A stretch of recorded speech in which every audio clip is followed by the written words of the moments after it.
Agradecer esta invitación que me han hecho y sobre todo agradecer el tema que me han dado. Que a un cirujano vascular le puede o no gustar hacer fístulas.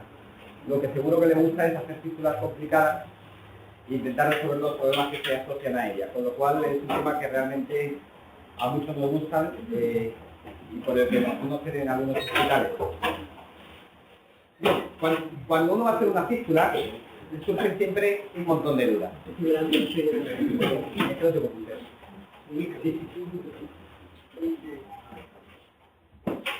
Se le ocurren siempre un montón de dudas. ¿Madurará la fístula que le voy a hacer? ¿Cuánto me va a durar esta fístula? ¿He elegido bien el procedimiento? ¿O le pongo una prótesis directamente porque creo que no va a funcionar nada? Son preguntas que nos hacemos siempre cuando vamos a operar por primera vez a un paciente. Todos sabemos, y según ponen en las guías, que el orden que tenemos que seguir a la hora de realizar una fístula es siempre el mismo. Primero intentar por todos los medios una fístula nativa. Si no hay venas, una fístula protésica. A continuación empezaríamos con las fístulas imaginativas, es decir, procedimientos que no están bien testados todavía, pero que nos pueden sacar del apuro y sobre todo evitar lo que siempre queremos evitar en estos casos, que es la colocación de un catéter permanente.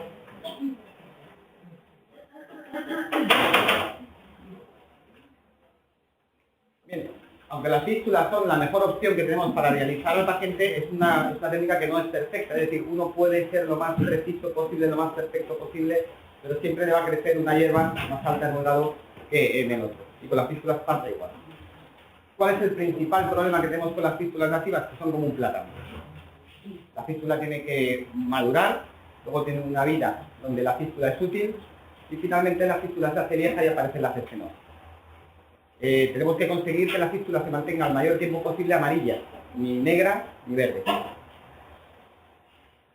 Por tanto, el primer problema que tenemos es que la fístula tenemos que conseguir que madure. Y para que madure una fístula, ¿qué es lo que hay que hacer? Fundamentalmente una cosa, seleccionar bien los vasos que vamos a utilizar para hacer esa fístula. Seleccionar bien la arteria y seleccionar bien la vena. Para ello tenemos que hacer una correcta exploración física, viendo que tenemos una cefálica visible tras la colocación de un torniquete, un trayecto venoso superficial visible y o palpable del tejido celular subcutáneo y que además esa vena no sea demasiado tortuosa para que se pueda funcionar con facilidad. Hay que hacer una exploración arterial también de la extremidad, palpando los pulsos, valorando la permeabilidad del arco plantar y la ausencia de una diferencia de tensión entre ambos miembros superiores. Pero todo esto se facilita mucho hoy en día porque hoy en día tenemos una herramienta que es indispensable y que además se debería de hacer en todos los pacientes y así lo recomienda además las guías de reciente aparición. Es que se recomienda realizar un mapeo ecográfico preoperatorio de forma rutinaria a cualquier realización de un acceso vascular. ¿Por qué? Porque nos va a permitir detectar lesiones arteriales subclínicas, nos va a valorar el drenaje central, nos va a permitir aprovechar mejor el capital venoso y descartar aquellos casos que tienen venas y arterias de fino calibre. Nos va a permitir hacer la fístula que mejor le va a ir a cada paciente. Bien, ¿hay una medida mínima para hacer una fístula? Sí, en teoría las guías dicen que la medida mínima, lo que los estudios recomiendan es que siempre tengamos una vena por encima de 1,6 milímetros y una arteria por encima de 1,5 milímetros. Ahora, esto es como la vida, depende de quién lo mire, hay veces que el tamaño, si es un poquito mayor, es mejor. Y se recomiendan venas de 2 milímetros y arterias de 2 milímetros. Por eso uno va mucho más confiado. Por tanto, se recomienda realizar un mapeo vascular ecográfico preoperatorio de forma rutinaria antes de la realización del acceso, durante el que se debe evaluar estas cosas: diámetro, profundidad, tortuosidad y permeabilidad. No vale con mirar si está permeable en la muñeca, sino que hay que seguirla hasta el antebrazo. Una vez que hemos definido que tenemos una vena y una arteria que pueden ser adecuadas, para que esa fístula madure y sea buena, ¿qué hay que hacer? Hacerla bien. Tenemos que tener una técnica quirúrgica refinada, disecar cuidadosamente y sin traumatizar la vena, hacer, si podemos, una dilatación hidrostática de la vena, una anastomosis delicada, incluso una dilatación de la arteria desde la apertura cuando está fina para evitar que se produzca espasmo arterial, que es la causa de muchas de los fracasos precoces de la fístula. Claro, Si conseguimos, ¿qué es lo que ocurre en una fístula? Lo que ocurre en una fístula lo veis en el vídeo, y es que la vena, con el flujo turbulento, se va cambiando, se va modificando, y lo que hace es que crea zonas de hiperplasia alrededor de la anastomosis. Este flujo turbulento nos va a producir un aumento de la permeabilidad de las macromoléculas, un aumento general de todas las moléculas inflamatorias, disminución de las que son antiinflamatorias, nos promueve la lesión plaquetaria, nos retarda la endotelización y nos favorece la osteoesclerosis y la trombosis. Esto es malo a la hora de una anastomosis, y esta que se puede aplicar a una anastomosis se puede aplicar en general a cualquier bifurcación arterial o venosa donde el flujo laminar se pierde. Es decir, tenemos unas zonas de alta tensión alrededor de la fístula, como podéis ver en las imágenes, y alrededor de la anastomosis, y esa alta tensión hace que se produzca hiperplasia y nos produzca la causa más frecuente de fracaso de la fístula nativa, que es la estenosis yuxta-anastomótica. Bien, cuando en el enunciado del programa que me han dado ponía que tenía que decir qué futuro hay con esto, bueno, pues tenemos el futuro, tenemos un dispositivo que todavía no está, únicamente se puede hacer de forma en una serie de centros, que es el dispositivo vacío, que es un recubrimiento de, digamos que es como un exoesqueleto que vamos a poner a la fístula en el lugar de la anastomosis. Se tarda en poner 1 minuto, más o menos, se fija y evita que se produzca todo ese estrés porque la va a mantener en una posición permanente. Además, no va a estar nunca en contacto con el flujo, es un exoesqueleto, con lo cual realmente no va a haber problemas trombogénicos asociados al mismo. Esto no va a producir, según los estudios que ha habido, que la vena aumente más rápidamente de diámetro una vez que se ha hecho la fístula y que tengamos un flujo también significativamente más amplio. Aquí podemos ver imágenes de cómo queda puesto y cuál es el aspecto ecográfico que tiene. De hecho, vemos cómo con los primeros estudios que hay, con muy poquitos casos, se ha conseguido un aumento significativo tanto del flujo como del diámetro de la vena. Insisto, todavía es un dispositivo en fase preliminar que todavía no tiene aceptación ni marca CE ni nada por el estilo. Bien, fístula nativa, fístula protésica, catéter. Entre estas opciones, fístulas nativas, imaginativas, y entre la fístula protésica y el catéter, lo que mi amigo Fidel decía, fístula heroica o fístula alternativa. En general, ¿qué fístulas nativas imaginativas? La transposición y superficialización de la fístula homerobasílica hasta hace muy poco tiempo ha sido una fístula alternativa. Hoy en día ya no es probablemente la fístula nativa de elección después de haber agotado todas las venas del codo. La transposición de la vena basílica del antebrazo, la dilatación forzada no de la pena sino de la vena, y la transposición de la vena femoral. En cuanto a las fístulas protésicas alternativas que podemos plantear, serían la fístula húmero-subclavia, la fístula subclavia-subclavia, el collar, la fístula subclavio-femoral y la fístula femoro-femoral.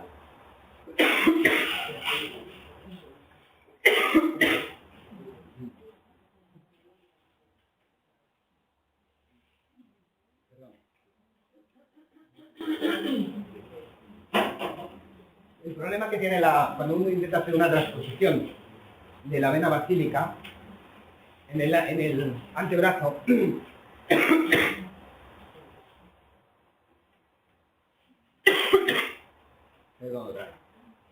bueno, como he dicho antes, las fístulas húmero-basílicas son fístulas que van a ser muy útiles, pero que tienen un cierto grado de dificultad técnica respecto a las convencionales, pero nos ofrecen una permeabilidad muy superior a la fístula protésica y por tanto lo que antes era una opción ahora prácticamente es una obligación cuando se han agotado las del codo. Vemos como a lo mejor no hay diferencias en permeabilidad secundaria a largo plazo como casi siempre ocurre, pero siempre a base de reintervenir muchas veces la fístula protésica frente a la fístula nativa. En cuanto a la transposición de la vena basílica en el antebrazo, esta es una opción pero que no tiene mucha difusión porque con mucha frecuencia tenemos rotaciones de vena, inconsistencias de la vena que son mucho más de clase fálica y por tanto, pues bueno, se puede utilizar como opción, pero no es una opción demasiado buena. Aunque se han publicado algunas permeabilidades muy buenas. En mi experiencia dan muchos problemas desde el punto de vista técnico. Sí, simplemente es una alternativa. En cuanto a dilatación forzada de la vena cefálica, ¿en qué consiste? Meter un balón antes de hacer la fístula, dilatar una vena que es de tamaño menor a un tamaño superior para luego poder hacer la fístula. Esto inicialmente parece una buena idea, pero los cirujanos vasculares sabemos que todo lo que le haces a una vena te lo va a devolver con creces, con lo cual realmente, aunque ha habido publicaciones muy buenas, en mi experiencia personal no ha funcionado todo lo bien que me decían en los artículos que he leído. Y en general no se obtienen esas permeabilidades que ponen ahí. La reexposición de la vena femoral para muchos grupos es una opción buena cuando no hay otra vena en el brazo, pero tiene algunas pegas. Por una parte, tiene buena permeabilidad y todo eso, pero la dificultad técnica es importante, las disecciones son amplias, en mi experiencia hay mucha complicación de herida quirúrgica y a fin de cuentas a un paciente le estamos quitando su vena femoral para hacer una fístula, con lo cual, aunque con el tiempo ese edema se modera bastante bien, en general tienes una enfermedad hinchada y en enfermos además que tienen enfermedad arterial frecuentemente en las piernas se puede dar algún tipo de problema. Y cuando se nos han acabado las prótesis, las venas, las imaginativas, pues pasamos a las heroicas, como diría Fidel. Y aquí tendríamos tres. Una que es menos heroica, que es la fístula femoral, que es una fístula que se hace en la pierna y que en general da buenos resultados. Las fístulas en el cuello, subclavia, o las fístulas axilofemorales. En general, las fístulas protésicas en el muslo pueden ser una buena opción. Nos van a dar unas permeabilidades que van a ser buenas a largo plazo. Y el principal problema que tenemos con estas fístulas es la posibilidad de infección que tienen. Cualquier incisión en la ingle se puede producir una infección más alta de lo que se puede producir en un brazo. Tenemos publicaciones donde no hablan de prácticamente nada de infección y otras que hablan de unas infecciones altísimas. Supongo que intentando evitar los pacientes obesos, intentando evitar unas técnicas quirúrgicas inguinales muy amplias, pues todo esto se puede disminuir. Hoy en día yo creo que es una muy buena opción en aquellos casos en los que no tenemos una fístula protésica en el miembro superior. Y vemos como efectivamente en este caso teníamos en este 27% de infecciones. Me parece que es muy exagerado y está muy separado de los que se ven en otros estudios. Hoy en día además tendríamos la posibilidad de realizar estas fístulas con prótesis, como las prótesis biosintéticas, que probablemente se asocien a un menor número de infecciones. Y por último, el dispositivo Giro. Ya se hablaba antes un poquillo con él, que es un dispositivo mixto entre catéter y fístula. Consiste en introducir un catéter permanente a través de la subclavia o de la yugular y conectar con una especie de dispositivo a una prótesis de PTF convencional que se anastomosa a la zona arterial. Empiezan a hacer algunos estudios, las permeabilidades pueden no ser malas, las infecciones parece que pueden ser menores a los catéteres centrales.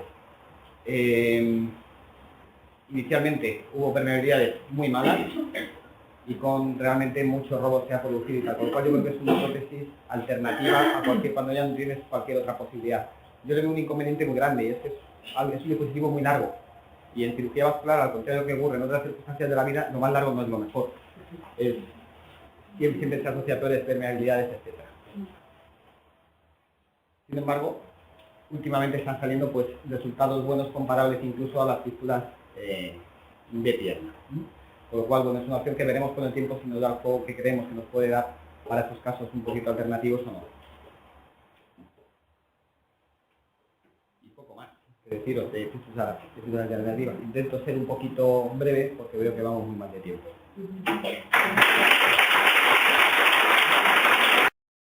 Bueno, se puede hablar de las dos de las complicaciones más importantes que puede tener un acceso vascular y que tiene más trascendencia clínica, que son la estenosis y de la isquemia arterial, de lo que es también conocido como síndrome de Arquero. En primer lugar, hablaremos de las estenosis. En cuanto a el tratamiento de las estenosis, como todos sabemos, pues puede tener dos vertientes: la vertiente radiológica, percutánea, mediante una angioplastia transfemoral percutánea, lo que es la ATP. Después existe la posibilidad de poner la ATP y añadir un stent. Y últimamente también se ha puesto bastante en boga lo que es la colocación de endoprótesis vasculares. Endoprótesis vasculares que es simplemente un stent recubierto de un material protésico de PTFE que lo protege, digamos, de la pared del vaso. En cambio, desde un punto de vista, y la otra opción, digamos, es la opción quirúrgica. La opción quirúrgica de operar y solucionar el problema. Entonces, cada cosa tiene sus pros y tiene sus contras, cada tipo de tratamiento. Lo que es el tratamiento endovascular, típicamente, pues tiene menor invasividad. Las ventajas que tiene es que no es invasivo, no consume capital venoso, se puede repetir de forma teóricamente indefinida el procedimiento. Una cosa muy buena, muy importante, es que puede acceder a cualquier parte del árbol vascular. Como veremos, la cirugía, ¿no? La cirugía hay determinados accesos vasculares que conllevan una morbilidad muy importante del paciente. Y también desde el punto de vista del paciente, siempre es más propenso el paciente a que le hagan una función que le solucione el problema con un catéter, que no que lo peguen, que lo abran. ¿Vale? El gran inconveniente, aquí lo vemos en rojo, que frecuentemente lo que son las angioplastias, por norma general, suelen recidivar. En cambio, por otra parte, el tratamiento quirúrgico, ¿cuál es su gran ventaja? Pues la mayor durabilidad con respecto a lo que son las angioplastias. No es que dure para siempre, pero sí que dura muchísimo más. Una intervención quirúrgica, el paciente soluciona su problema de estenosis durante mucho más tiempo que no con una angioplastia. Inconvenientes que tiene, sobre todo, pues que consumen capital venoso. Cada intervención que le haces al paciente tiene que pagar su tributo en cuestión de venas. De su capital venoso, pues va a sacrificar una parte de sus venas, pues para mejorar el problema. Y la mayor agresividad técnica, que sobre todo desde el punto de vista del paciente, pues siempre se ve con un poquito más de recursos, se puede ver con un poco más de recursos. Entonces, cuando estamos hablando de las estenosis, ¿cuál puede ser la mejor opción? Pues no se sabe, porque a la vista está que últimamente la que parece mejor decisión, pues resulta que al final pues no lo es. Entonces, ¿de qué depende? Pues depende sobre todo de la localización de las estenosis. Es decir, cuando nosotros decimos estenosis, esta estenosis tiene una fístula. Esta fístula tiene una estenosis.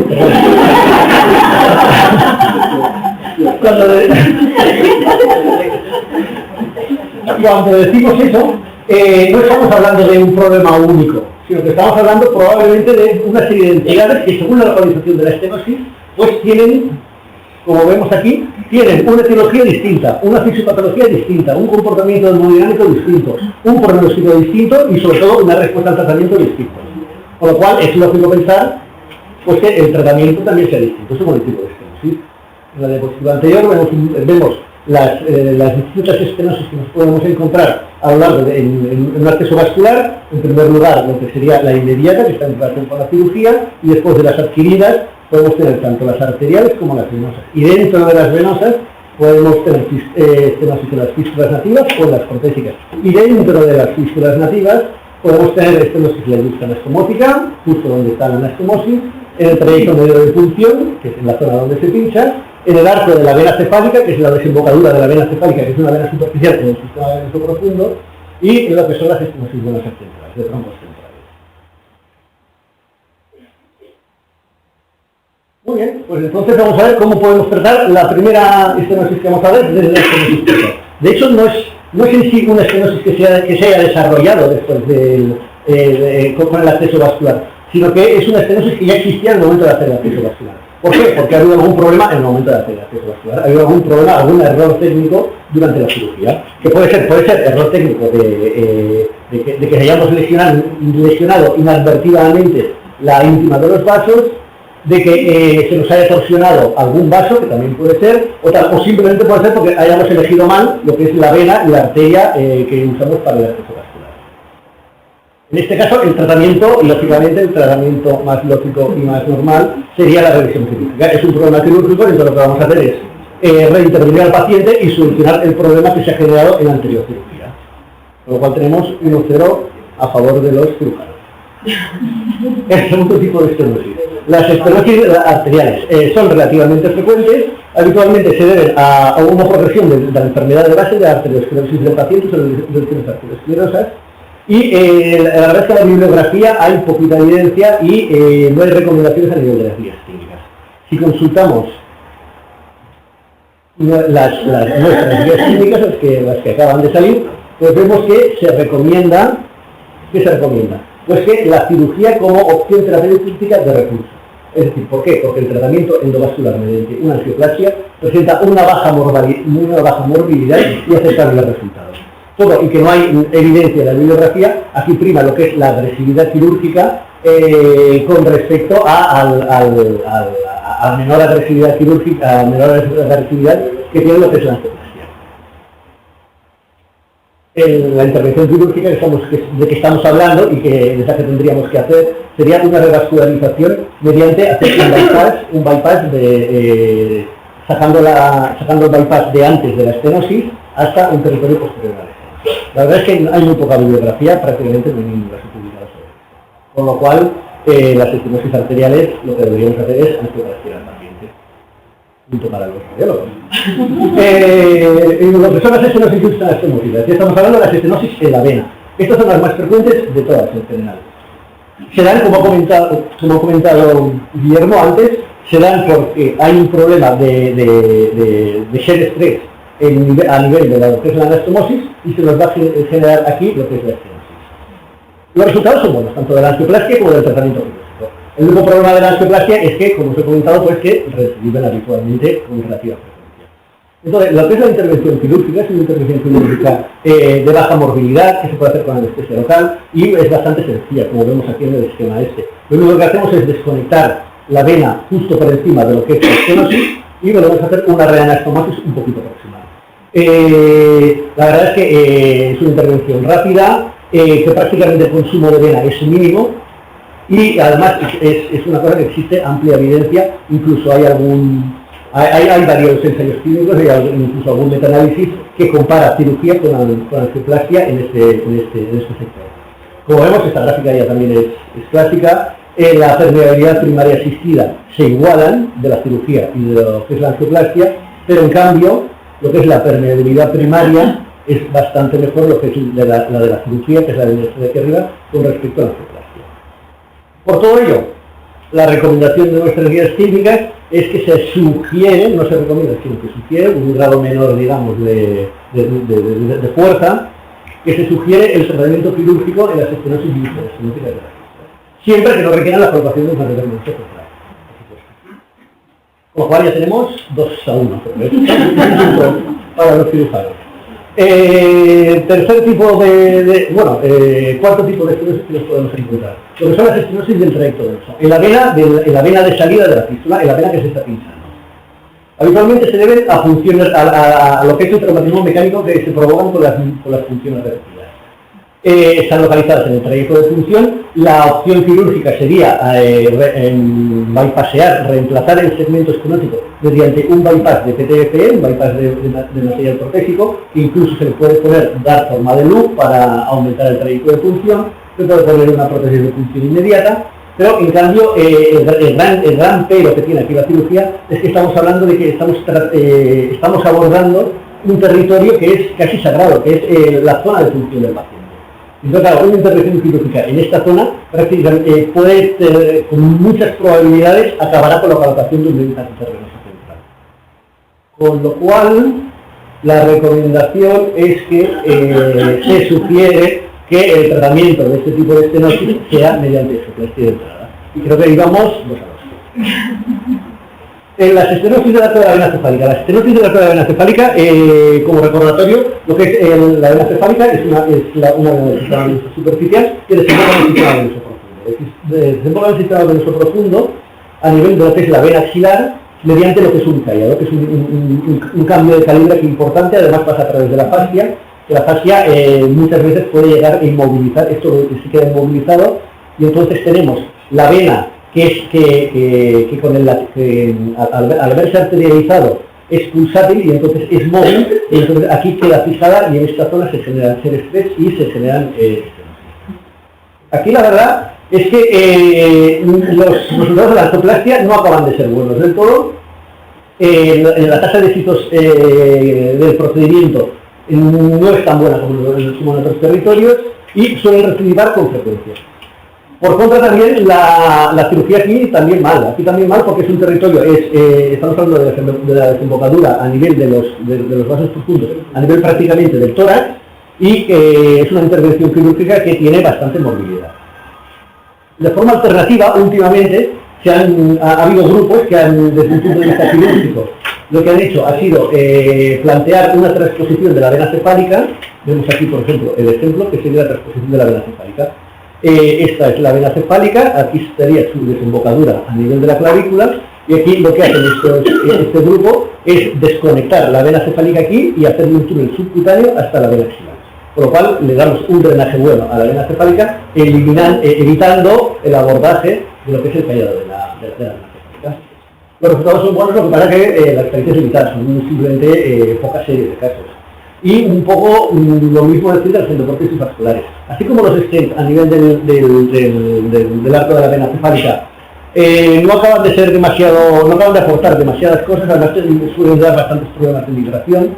El uso de las endoprótesis en las pocas series que hay publicadas, pues parece ser que sí que puede ser bastante esperanzador. Por lo cual, la recomendación de la guía clínica pues sugiere que de entrada lo que son las estenosis del arco de la vena cefálica, todo y que no hay buenos resultados, excelentes resultados con ninguna de las técnicas, de entrada plantear un tratamiento endovascular en angioplastia por su muchísima menor morbilidad y pudiéndose considerar la colocación de endoprótesis o transposiciones quirúrgicas. Y lo que también se recomienda es que limitar el uso de los stents simplemente cuando haya complicaciones después de una angioplastia. Con lo cual, punto para los radiólogos.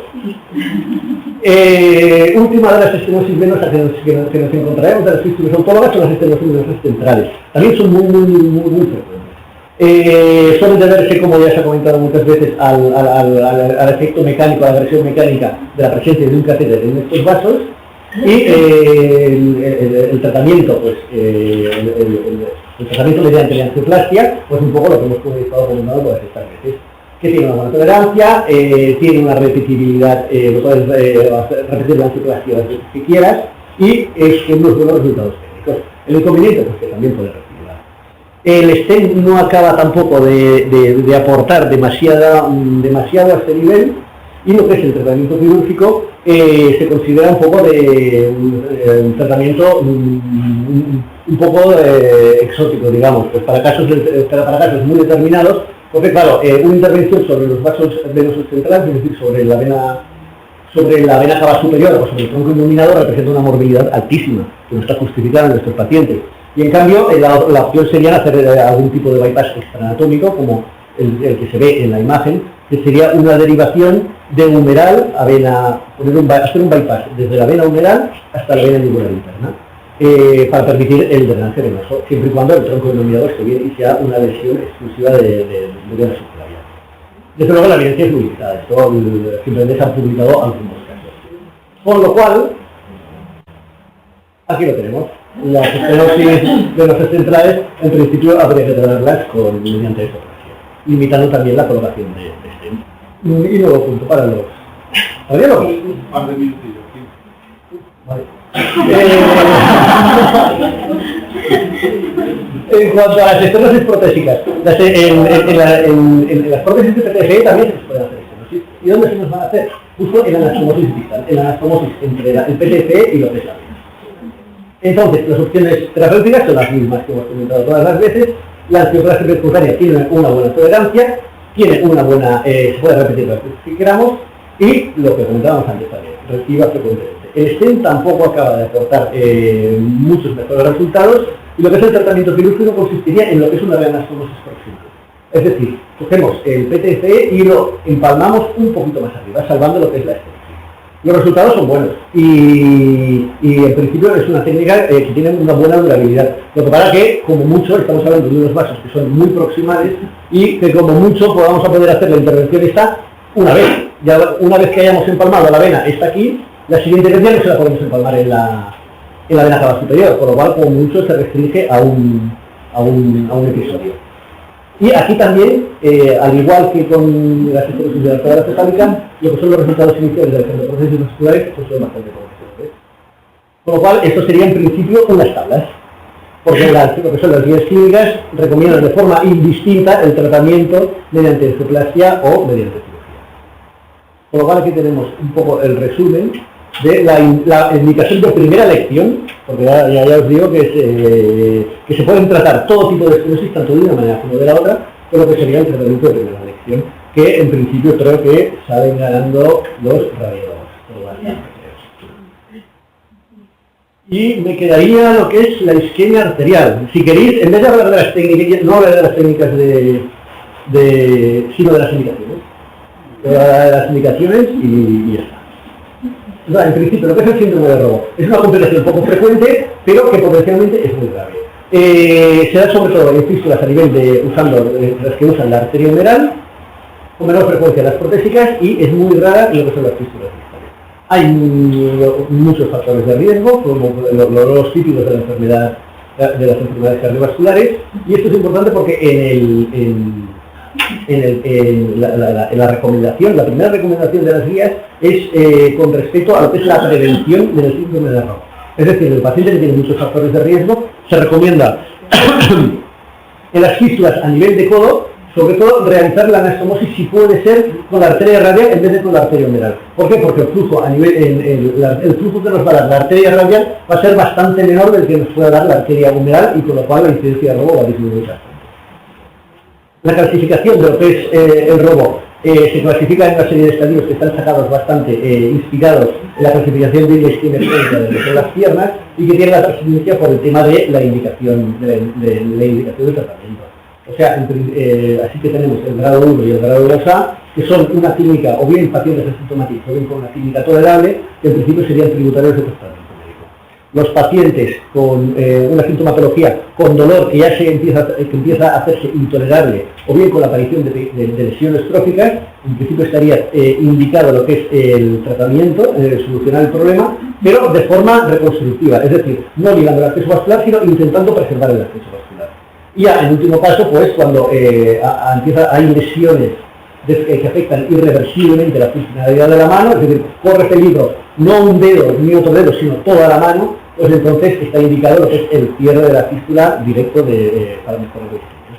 Y eso es un poco ya para acabar lo que sería el esquema del manejo terapéutico en estos pacientes. Tenemos un paciente con isquemia asociada al acceso vascular. Entonces, en primer lugar, pacientes con isquemia aguda, con neuropatía isquémica monomiélica, con alto riesgo quirúrgico o grandes pérdidas fistulares, o con el fracaso de otras técnicas, estaría indicado el cierre directo de lo que es la fístula, y en el resto de pacientes habría que hacer un ecodoppler y una angiografía también en casi todos los pacientes. Esto es porque el ecodoppler, en lo que son las lesiones arteriales proximales, sí que tiene una menor sensibilidad. Entonces, en los pacientes en los que detectamos una estenosis arterial, estaría indicada una angioplastia, mientras que cuando no hay lesiones isquémicas en el inflow de lo que es la fístula, pues entonces sí que estaría indicada una cirugía reconstructiva de la.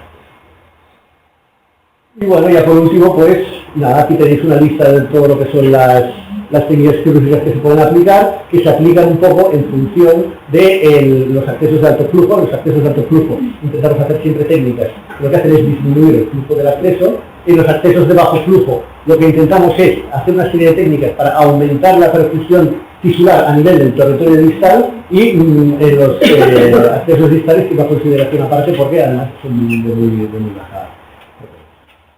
Y en principio yo lo dejaría.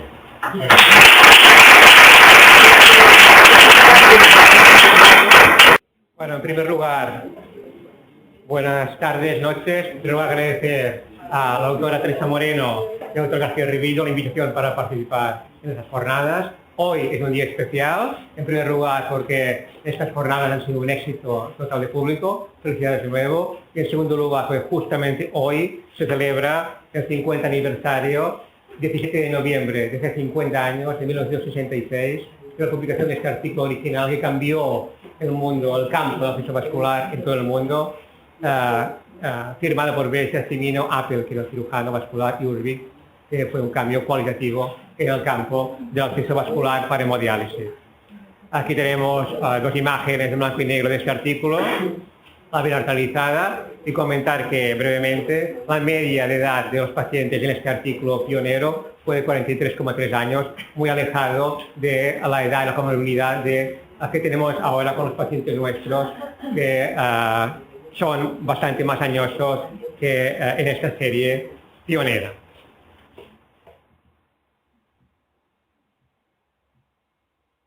Vamos a salir de aquí, si podemos.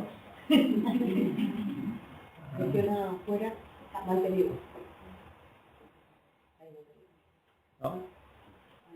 Ahora.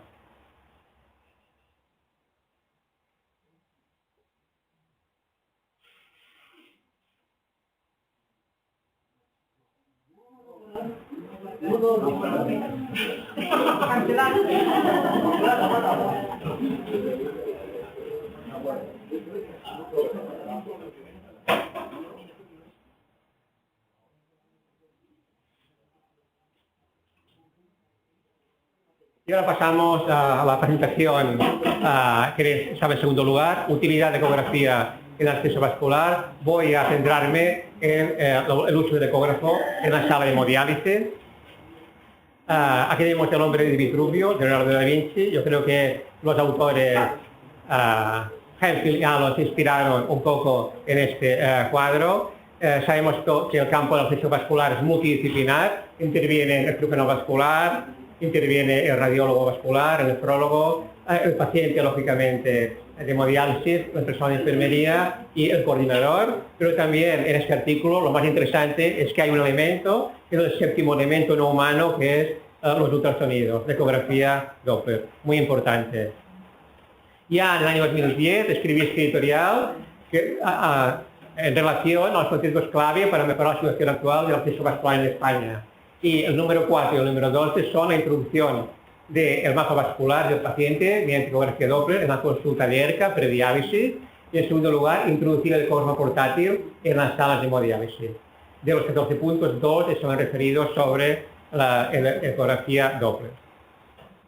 Vamos a centrarnos en la utilidad de la ecografía Doppler en la sala de hemodiálisis a través de 8 prestaciones muy importantes. La primeras funciones de la fístula, en segundo lugar, funciones de la fístula con elevado grado de dificultad. En tercer lugar, técnica de cribado para diagnosticar precozmente la patología de la fístula arteriovenosa nativa protésica. En cuarto lugar, cambio del tipo de acceso vascular, conversión de catéter venoso tunelizado en fístula arteriovenosa. En quinto lugar, cambio de técnica de función de área a escalonada. En sexto lugar, aumento de la seguridad del profesional de enfermería a la hora de enfrentarse con una fístula arteriovenosa de dificultosa. En séptimo lugar, incremento de la calidad asistencial y finalmente, aumento de la calidad de vida del paciente.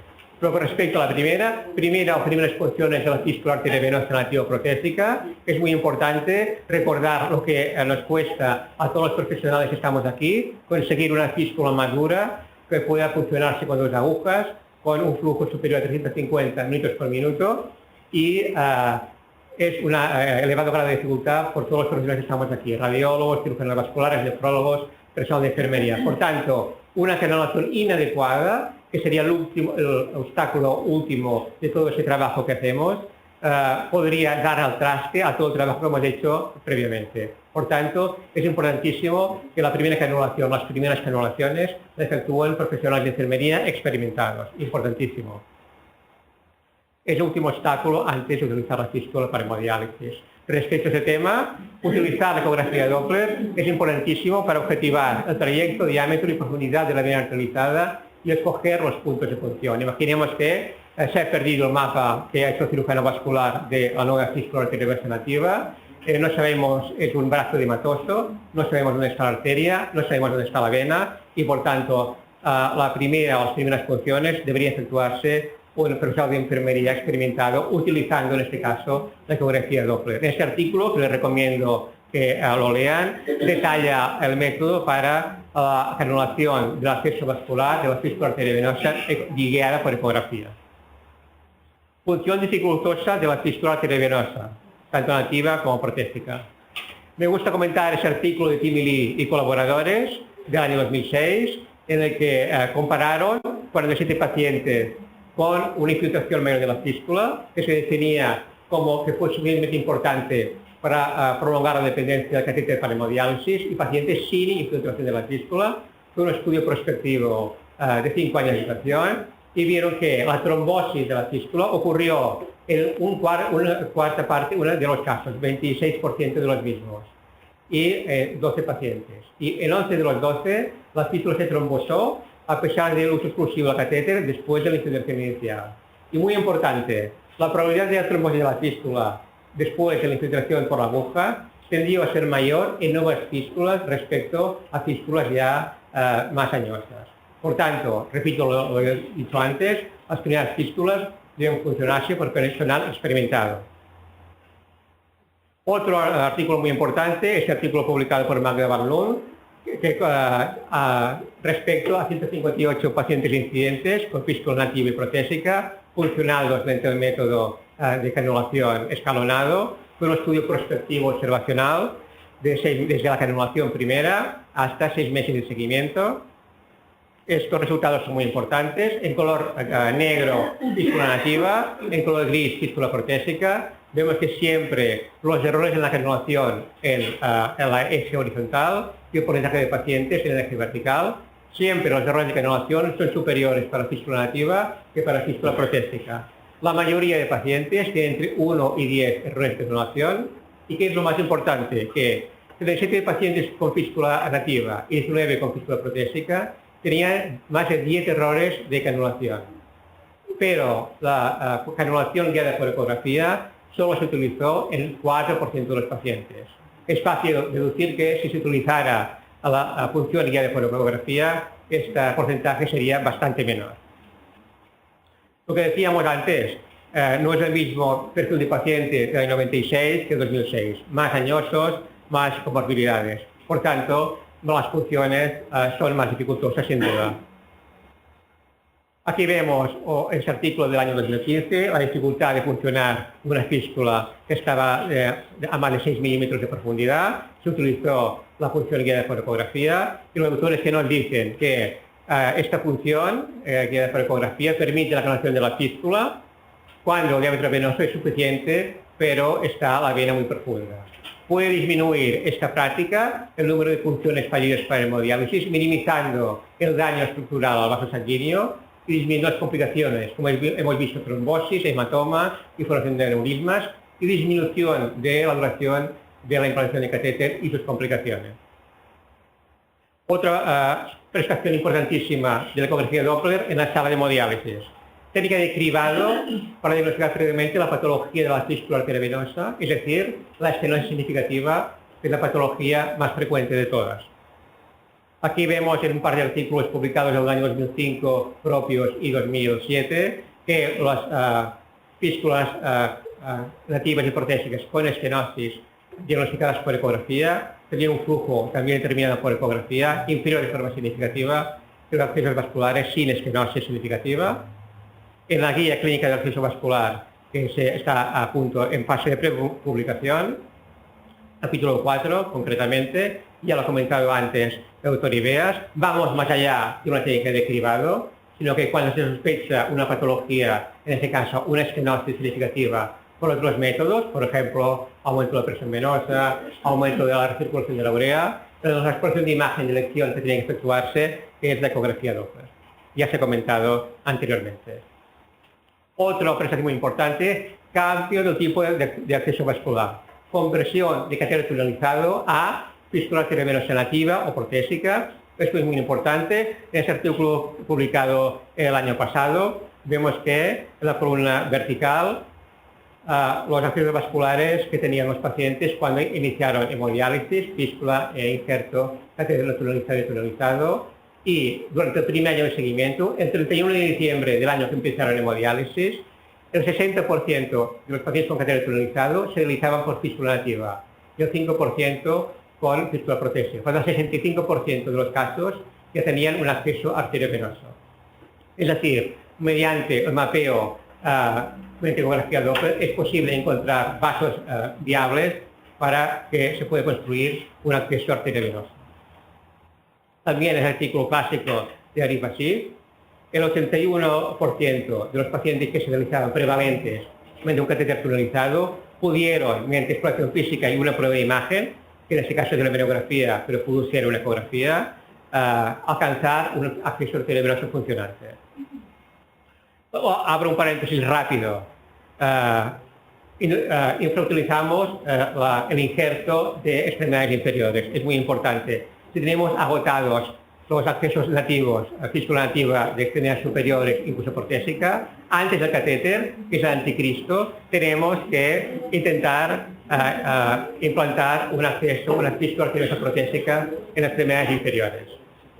Por ejemplo, nuestra casuística en nuestro hospital, vemos que casi el 10% de todos los accesos arteriovenosos que se implantaron durante 5 años eran fístulas arteriovenosas protésicas en extremidades inferiores femoro-femoral. Cambio de técnica de punción, diaria escalonada, voy rápido porque nos queda poco tiempo. Comentar que todos tenemos los tipos de punción, aquí de izquierda a derecha, vemos normal, escalonada, en área, que está proscrita, no se recomienda, y bottom fall. Nosotros se presentó una ponencia en jornadas que hacemos en nuestro hospital, en mi hospital, en ese caso cada 2 años, el 25 de febrero de 2016, y que se presentó esta ponencia, cambio de técnica de función de la fístula a partir de los datos ecográficos, muy importante. El objetivo fue identificar en ecografía los pacientes que se funcionaban mediante la técnica del área, que se podían cambiar a técnica de función escalonada. Y que lo que se encontró, había solo 9 pacientes que se realizaban mediante la técnica del área, y mediante la ecografía Doppler se pudo, voy rápido. Aquí vemos un ejemplo de uno de los casos. En el color negro tenemos los puntos de vitales de función. Aquí en amarillo la anastomosis. Y mediante ecografía Doppler se identificó en la vena arterializada 3 puntos nuevos de función. Aquí en amarillo, verde y azul. Por tanto, en 7 de los 9 casos se podía funcionar la vena arterializada más proximalmente utilizando la ecografía Doppler, efectuando una función ecoguiada. Y en 2 casos había una vena arterializada de un calibre bueno, pero estaba demasiado profundo. Entonces, para cambiar a la función escalonada había que superficializar esta vena arterializada.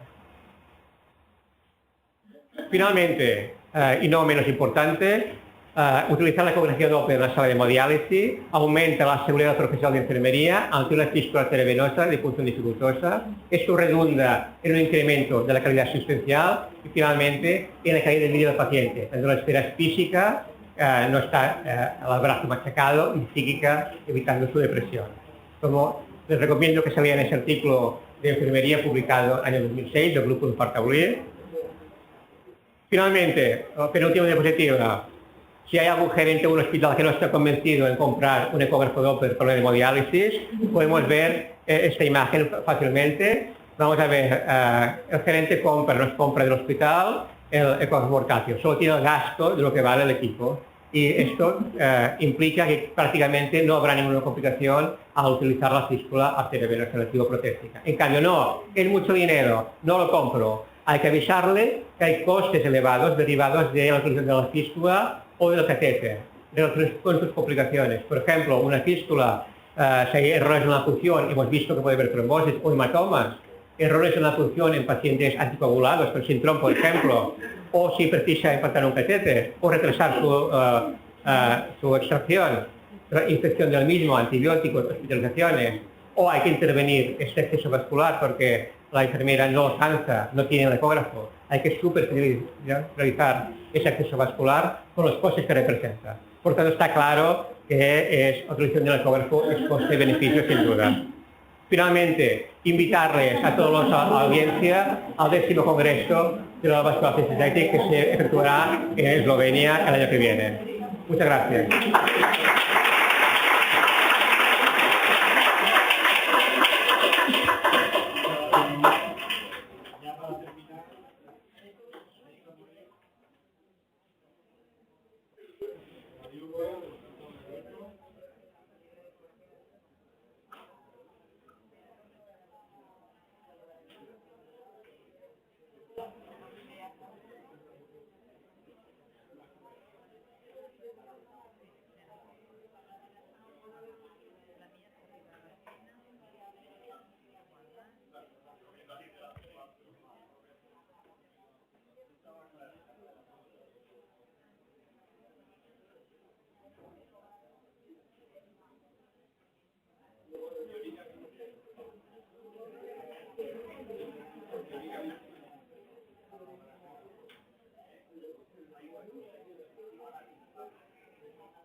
Bueno, yo como sabía que casi Ramón lo iba a contar todo y que era la última que tenía que dar la charla hoy, pues voy a intentar que sea un poquito más divertida y bueno, sacar algunas cosas distintas.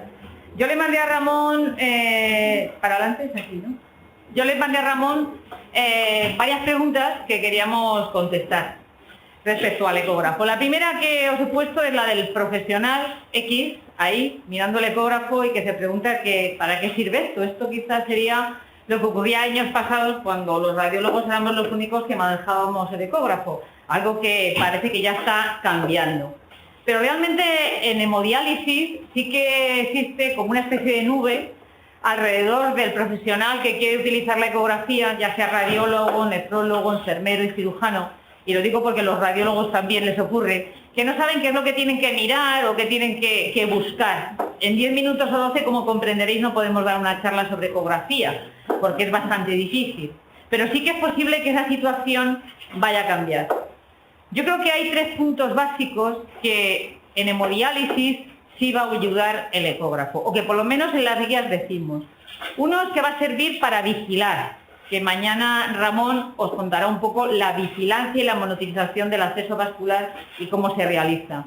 Parece que está demostrado que sirve, o por lo menos en las guías así lo comentamos. Es decir, los ultrasonidos, la ecografía Doppler, va a ser la técnica de elección para la vigilancia del acceso vascular. La siguiente es que sirve para diagnosticar, es decir, cuando se sospecha que hay una alteración en el acceso vascular periférico, vamos a utilizar los ecógrafos o vamos a utilizar los ultrasonidos para confirmar ese defecto, esa alteración. Y la última, y me parece muy importante, que es que sirve para pinchar. Para pinchar el acceso vascular, que ya Ramón nos ha comentado al respecto. Bien, de tal manera que este señor que estaba allí ya sabe qué es lo que va a hacer. ¿Y cómo se evalúa el acceso vascular? Bueno, pues aquí tenéis varias fístulas y como ha dicho Ramón, tenemos la fístula estupenda, perfecta, en su sitio, con un buen diámetro, la fístula perfecta pero que está muy profunda y que por eso no podemos pincharlo, y la fístula que tiene una estenosis. Vamos a vigilarlo, después lo vigilaremos midiendo el flujo, etcétera, etcétera. Pero yo me pregunto, en la sala de hemodiálisis, cuando el enfermero va a pinchar y nos llama y nos dice, es que pincho y salen coágulos, es que pincho y no funciona, ¿qué es lo que le está pasando a la fístula? ¿Qué es lo que ocurre, no? Eso es lo más importante. Y después nos planteamos esto, que yo sí creo que existe una lucha. Es decir, esto de la multidisciplinaridad, yo creo en ella, pero sí también creo que cada uno barre para su propio tejado. Y no puedo decir que la ecografía sea algo que hemos desarrollado los radiólogos, que después lo utilice todo el mundo, es como el fonendo, ¿no? Algo parecido, son los neumólogos y los cardiólogos y después los usa todo el mundo. La ecografía es lo mismo. Yo sí creo que existe este problema. Es decir, que todos estos sujetos que están aquí, pues van a estar entre ellos medio pegándose, un poco intentando buscar, pues a ver quién es el que consigue el ecógrafo, ¿no? Quizá tengamos que ver quién es, ¿no? A lo mejor todos tenemos que usarlo y todos hacerlo bien, que ese es el mayor problema. El mayor problema es que el que lo use, sea quien sea, tiene que usarlo bien. No, el ecógrafo no es una maquinita que como no hace daño la pongo encima de donde sea, miro a ver qué pasa y luego ya veremos, da igual. Es decir, no es un instrumento que sirva para jugar, ¿no? Entonces, yo he puesto aquí un profesional que no sabemos lo que es, pues que tiene gorro, mascarillas, algún ecógrafo, es decir, que puede ser cualquiera de nosotros o nosotras, ¿no? El que vaya a usar. Bueno, parece que estamos todos muy contentos, que todos vamos a usar el ecógrafo, y yo sí tengo muy claro que el ecógrafo se tiene que usar previo a la creación, como ha dicho Kim. Es decir, es imprescindible hacer un mapa vascular, saber cómo está ese lecho vascular y dónde vamos a realizar una fístula. Es imprescindible antes del tratamiento. Siempre hay que usarlo antes de la cirugía o de la reanastomosis o de la angioplastia, porque, por lo menos los radiólogos, en el caso del tratamiento, antes de pinchar la fístula tenemos que saber dónde está la lesión, en qué sentido tenemos que pinchar y hacia dónde tenemos que pinchar. Por lo tanto, es muy importante. Y también tengo muy claro que es imprescindible el uso en la canalización. Es decir, una de las preguntas que yo hice era que quién tenía que si se tenía que usar el ecógrafo en la sala de radiología vascular. Y respecto a la vigilancia, que en las guías vais a ver mañana que Ramón nos va a decir que hay que utilizar el ecógrafo y que es la primera técnica de imagen, empezamos a encontrar ya algunas otras controversias. Yo he encontrado 2 artículos nuevos, uno de ellos incluso avalado por la Cochrane, y este último, que es del año 2016, de marzo, en donde 2 autores se plantean si hay que vigilar el acceso vascular. ¿Y por qué se lo plantean? Pues por esto. Porque la vigilancia del acceso vascular da lugar a la visualización de estenosis que posteriormente son tratadas, con un consiguiente gasto y un aumento de la morbimortalidad. Por lo tanto, probablemente en un futuro nos vamos a tener que plantear si realmente la vigilancia del acceso vascular mediante ultrasonidos hay que hacerlo o no. O debemos pasar a la vigilancia tradicional que hemos hecho de monitorización del acceso vascular y utilizar el ultrasonido para diagnosticar algo que no funciona. No de entrada hacer solamente una vigilancia. Esto sí que lo quería poner. Yo creo que es una nueva duda y que por lo menos a mí me asalta cuando leo estos artículos.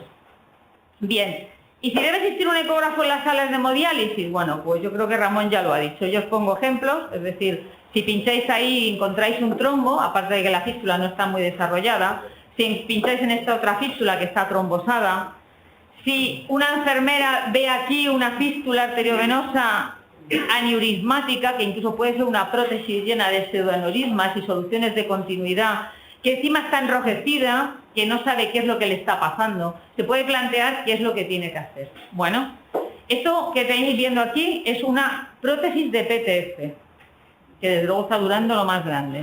Que justo, esto es una fistulografía, tiene un segmento que parece un poco estenótico, pero que corresponde al PTF nativo. Y entonces lo que veis arriba es la ecografía, es decir, estamos viendo este pseudoaneurisma seguido de un trayecto que está estenótico y calcificado y seguido de otro pseudoaneurisma que además cuando se funciona y según donde se funciona no da sangre, porque tiene un trombo mural. Lo estáis viendo, esto que está aquí es un trombo mural rodeando el pseudoaneurisma. Eso lo podéis encontrar en la sala de hemodiálisis y además se sigue funcionando, donde sin embargo hay segmentos que están sin pinchar, que es lo que ha dicho Ramón. También podemos encontrar este otro caso, cuando nos superficializan una vena humeral. Lo rojo es la vena y lo azul es la arteria, lo digo porque los colores varían. En este caso, ¿qué pasa? Que tenemos la vena justo encima de la arteria braquial. Resulta muy difícil pincharla porque las dos o laten, o trilan, o están conjuntas. Y en cambio la ecografía en la sala de hemodiálisis sí nos puede ayudar. Y aquí, todo esto es tejido celular subcutáneo, es decir, es grasa que está encima de esa vena basílica, que además está muy poco desarrollada. Yo es que ahí ni siquiera lo intentaría, ni siquiera intentaría la función. Entonces, ¿qué es lo que nos puede dar la ecografía? ¿Qué es lo que nos puede ayudar? Pues nos puede enseñar que hay trombos dentro de la vena y podemos pinchar en aquella zona sin trombo o saber por qué salen coágulos.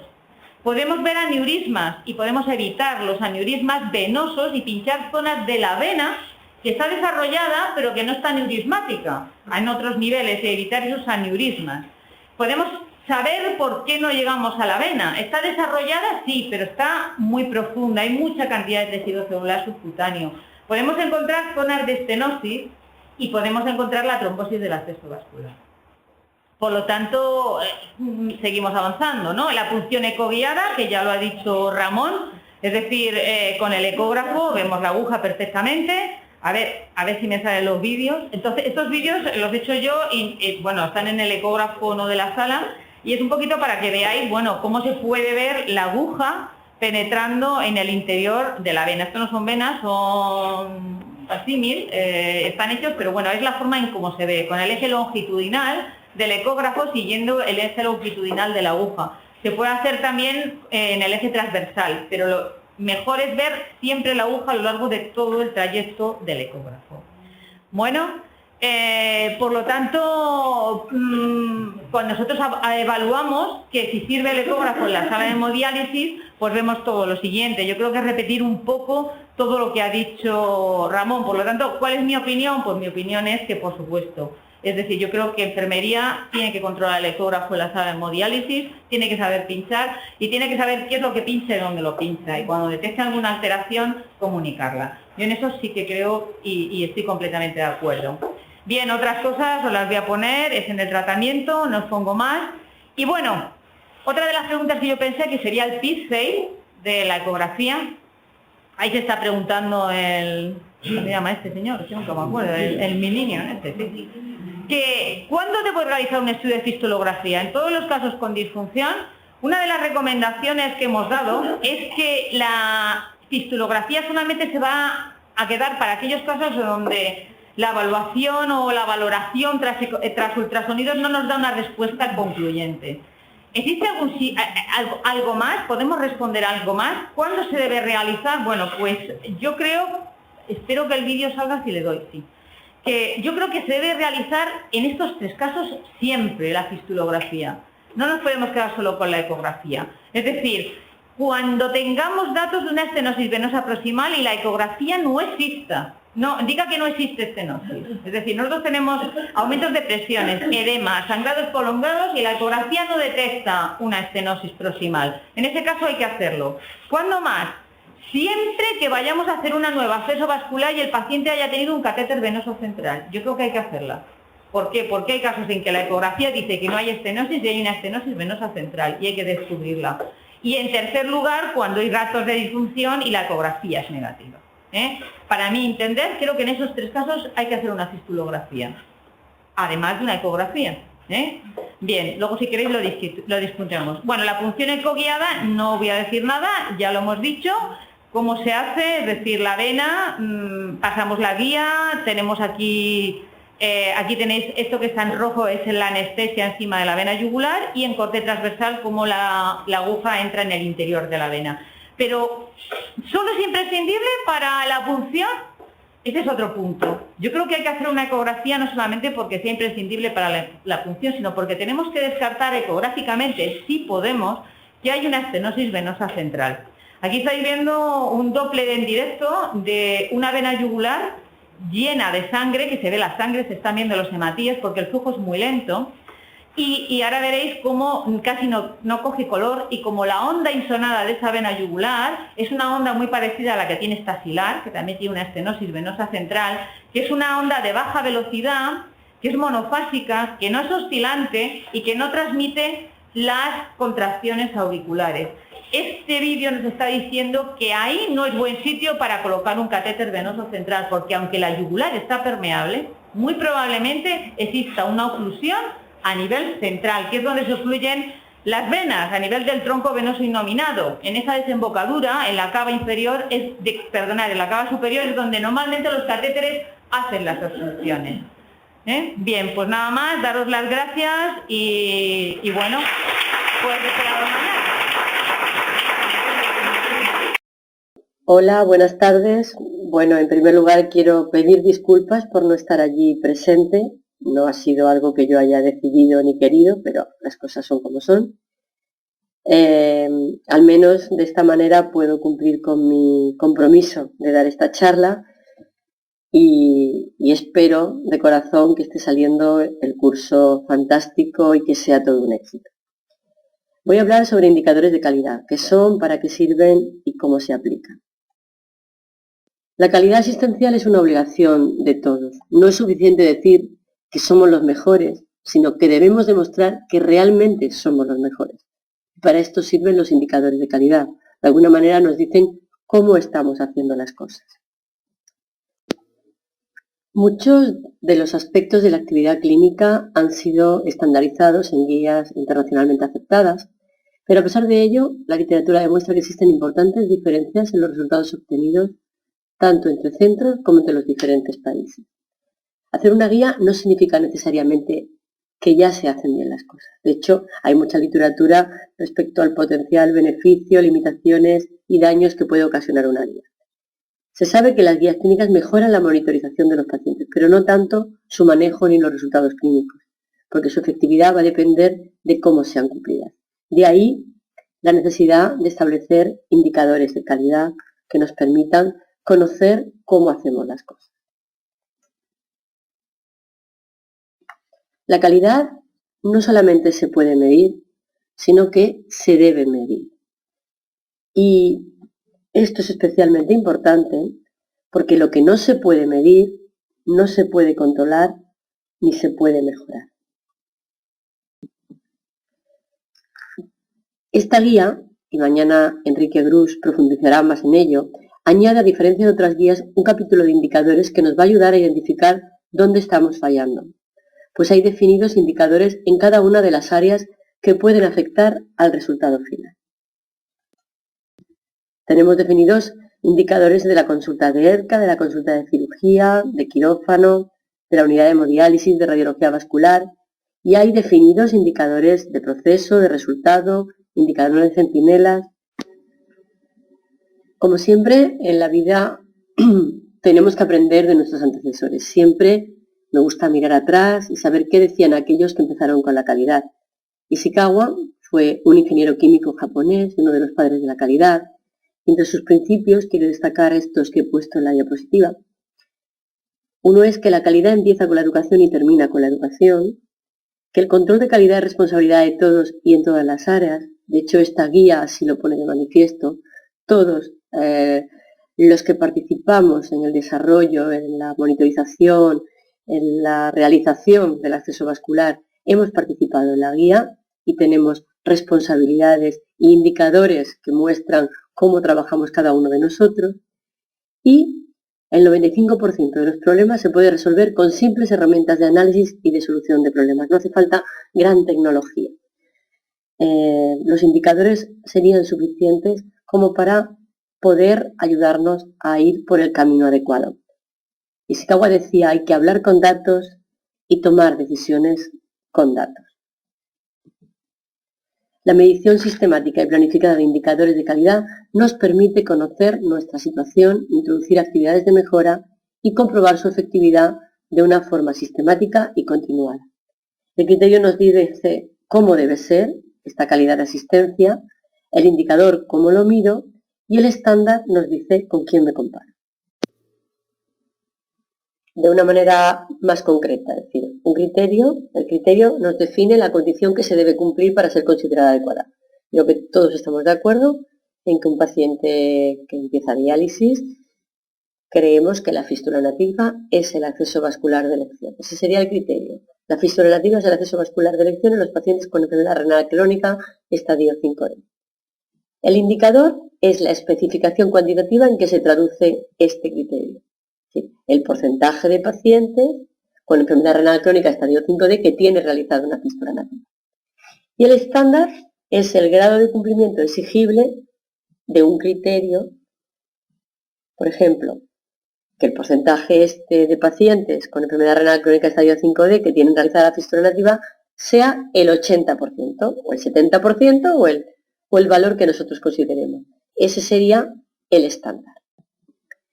El indicador no es ni más ni menos que un instrumento, señal que nos sirve para reconocer problemas y solucionarlos. Los indicadores son instrumentos de medida que nos permiten expresar de una forma cuantitativa el funcionamiento de los centros, generar conocimiento y facilitar la comparación de resultados. Esta información es la base para que cada centro profesional pueda detectar los aspectos de la práctica asistencial que son susceptibles de mejora y desarrollar estrategias específicas orientadas hacia ella. Es decir, nos dice dónde nos aprieta el zapato. Como decía Ishikawa, lo importante es eliminar la causa raíz y no los síntomas. El indicador es el síntoma, pero nos va a llevar a investigar un poco más allá.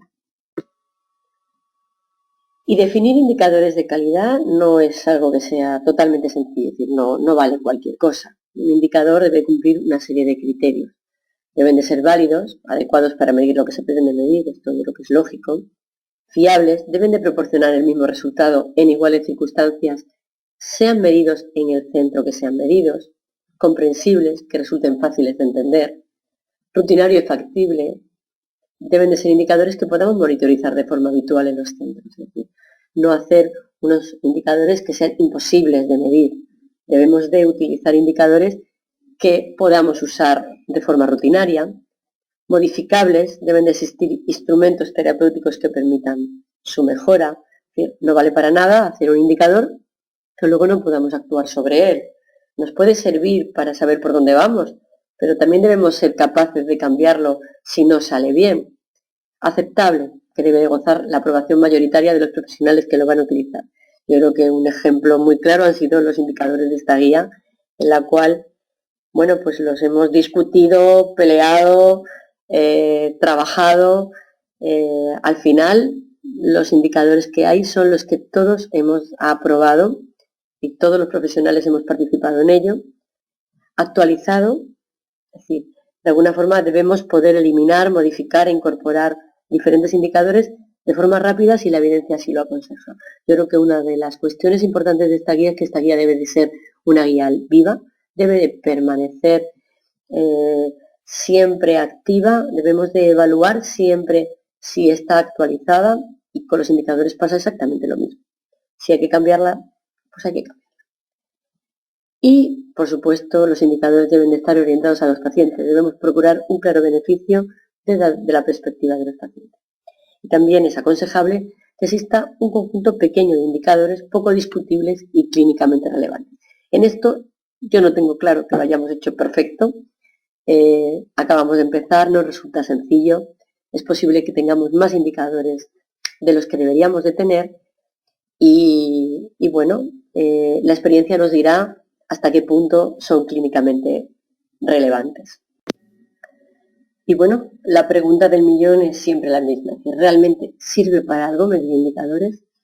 Yo voy a utilizar el estudio 2 para que me ayude un poco a que entendáis por qué sí sirve medir indicadores. El objetivo es reducir la variabilidad. Uno de los retos asistenciales actuales es reducir la variabilidad de los resultados obtenidos. No puede ser que un centro tenga un 80% de fístulas radiocefálicas hechas, mientras otro centro no tiene ninguna o tiene un 40% solamente. Aunque algunas diferencias pudieran estar justificadas por las distintas características demográficas de los pacientes, porque tenemos pacientes cada vez más mayores, porque tenemos pacientes cada vez más diabéticos, existen otras que están relacionadas con la diferente forma de hacer las cosas. Y es ahí donde nosotros tenemos que incidir. El DOPS, todos los conocéis, es un estudio realizado en 12 países, con más de 35.000 pacientes, en el que pues, se ilustra la forma de trabajar y es representativo de las unidades de diálisis de todo el mundo. El primer aspecto de ventaja que tienen los indicadores y que vamos a ilustrar ahora con el DOPS es que la monitorización de indicadores permite compararnos con nosotros y con los demás y saber dónde estamos realmente. Los resultados del estudio 2 mostraron diferencias significativas respecto al acceso vascular a favor de Europa comparado con Estados Unidos. Como veis en estas dos gráficas, en Europa el porcentaje de fístulas arteriovenosas era alrededor del 89-76%, según fueran varones o mujeres, mientras en Estados Unidos estos porcentajes estaban alrededor del 41% en varones y 22% en mujeres. Como veis, en la gráfica de la derecha, en Estados Unidos la mediana de fístulas por unidades era de un 21%, mientras que en Europa esta mediana estaba alrededor del 83%. Y también se vio con el estudio 2 que la supervivencia era superior en Europa que en Estados Unidos, tanto para fístulas como para prótesis. ¿Qué ocurrió en Estados Unidos? Estados Unidos se dio cuenta que tenía un problema. Estados Unidos tenía un 24% solo de fístulas en sus centros, casi un 50% de prótesis y un 27% de catéteres. Eso fue en el año 1997. Cuando vieron dónde les apretaba el zapato, decidieron poner en marcha actividades de mejora que realmente han conseguido mejorar sus resultados. Fijaros ahora mismo cómo tienen alrededor de un 68% de fístulas, un 18% de prótesis y un 15% solo de catéteres.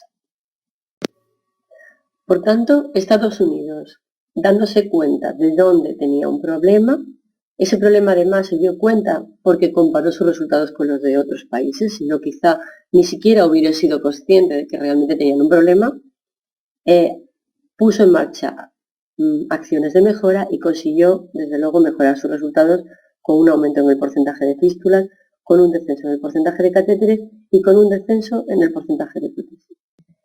De hecho, Si comparamos los resultados del DOPS a día de hoy entre los diferentes países, nos podemos dar cuenta en la primera flecha roja que Estados Unidos ya no está tan mal posicionado y que, fijaros, si lo comparamos con España, que es la segunda línea roja, pues está casi mejor que nosotros. Tiene un porcentaje de fístulas mayor, tiene un porcentaje de prótesis mayor y tiene un porcentaje de catéteres menor. Eso sí que me duele ahí, porque en otras cosas no están tan bien como nosotros, aunque mejor no entramos en este tema porque tampoco estamos nosotros para echar cohetes. En España, ¿qué ha pasado?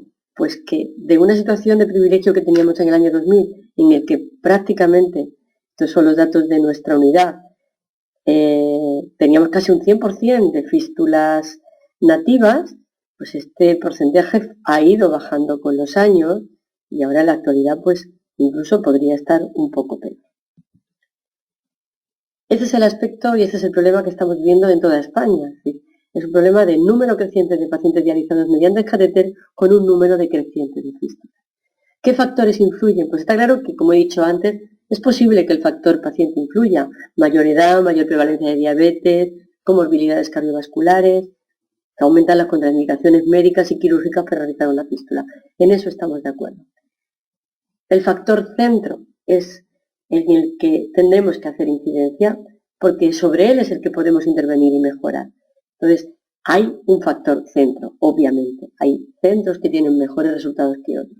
Y esto se puede deber a diferentes factores, como puede ser la inexistencia de una consulta de ERCA o mal funcionamiento de la misma, a falta de sensibilización del cirujano o del hospital en la problemática del acceso vascular, o mal funcionamiento de la consulta de cirugía, o ausencia de un programa de monitorización del acceso vascular, inadecuada atención por parte de la unidad de hemodiálisis, inadecuada respuesta a las complicaciones del acceso vascular.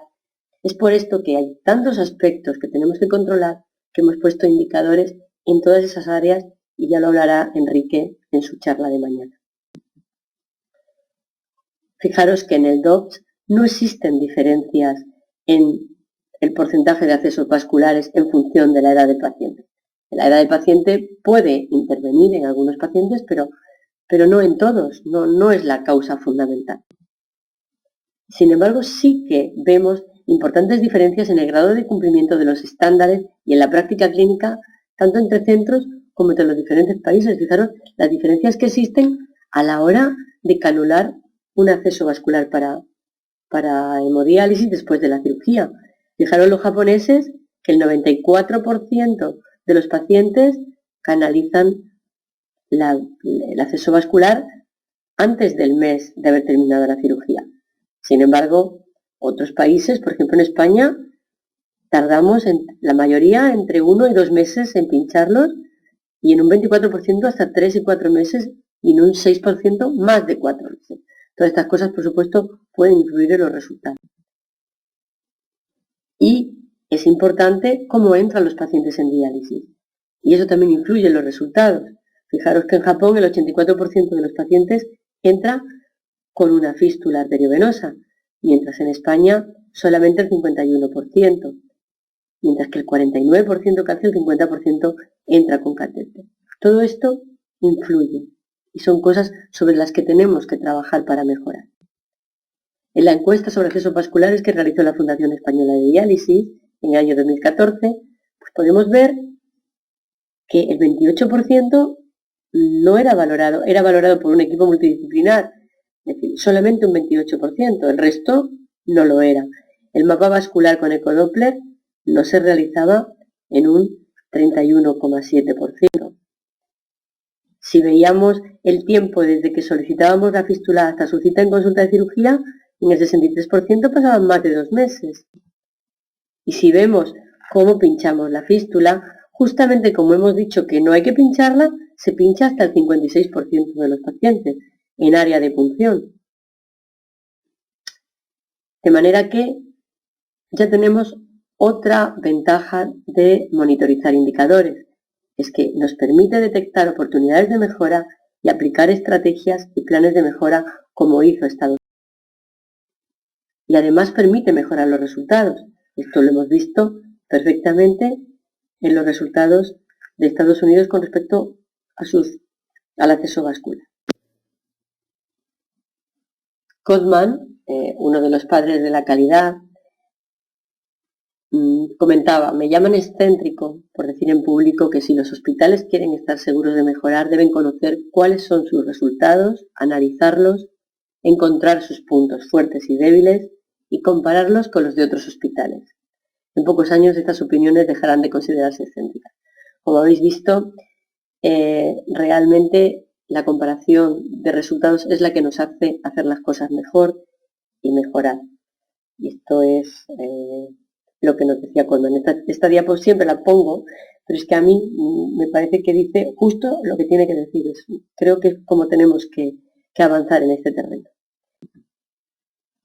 Así que las herramientas que propone Gottman, desde luego, para mejorar los resultados, son precisamente estas: el feedback, que es dar y recibir información de los resultados; el benchmarking, que es comparar el resultado de cada centro con los otros y ver qué hacen unos mejor que otros para aprender; y planes de mejora, que son reuniones periódicas para establecer las áreas de mejora.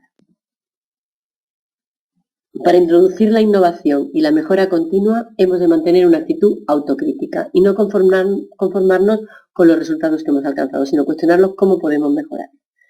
Está claro que errar es humano, pero esconder los errores, eso es imperdonable, y por supuesto no aprender de la experiencia es inexcusable. En resumen, los indicadores sirven primero para conocer dónde estamos, segundo para mejorar, para compararnos con nosotros mismos y con los demás, para conocer dónde nos aprieta el zapato, saber dónde tenemos un problema e intentar buscar soluciones a ese problema, y tercero, y Estados Unidos nos lo ha demostrado, es aplicar herramientas de mejora y conseguir mejorar nuestros resultados, que al final lo que van a beneficiar es al paciente. Porque la verdadera justificación para el cumplimiento de estos indicadores es la evidencia de que la consecución individualizada o conjunta de algunos de ellos, en estos estudios fue anemia, dosis de diálisis, metabolismo calcio-fósforo o el tipo de acceso vascular, tiene repercusión sobre la supervivencia del paciente, la morbilidad y los costes. En estos dos estudios de Plantinga y de Rocco se demostró que disminuía el número de muertes y de hospitalizaciones cuantos más indicadores se cumplían, y el acceso vascular estaba entre esos indicadores que se monitorizaban. Y ya para finalizar, decía Ishikawa que el estado ideal del control de calidad ocurre cuando ya no es necesaria la inspección. Ojalá que no hiciera falta medir indicadores porque lo estuviéramos haciendo todo perfecto, pero de momento creo que todavía nos queda mucho por medir y mucho por mejorar. Henry Ford decía: calidad es hacer lo correcto cuando nadie está mirando. Pues esto es a donde tenemos nosotros que llegar, ¿no? Por lo pronto, trabajo de equipo. Quiero dar las gracias a todos los coordinadores de las guías y a toda la gente que ha participado, porque realmente para mí ha sido una experiencia maravillosa. Creo que hemos hecho un gran trabajo y me siento muy afortunada de pertenecer a este grupo. Muchas gracias a todos y pasar una reunión estupenda, y siento de verdad no acompañaros. Un abrazo grande. Hasta luego. Bueno, y ahora si queréis preguntarme o queréis hacer algún comentario, ya sabéis, el WhatsApp o el teléfono que nos une a todos, estemos donde estemos. Un abrazo.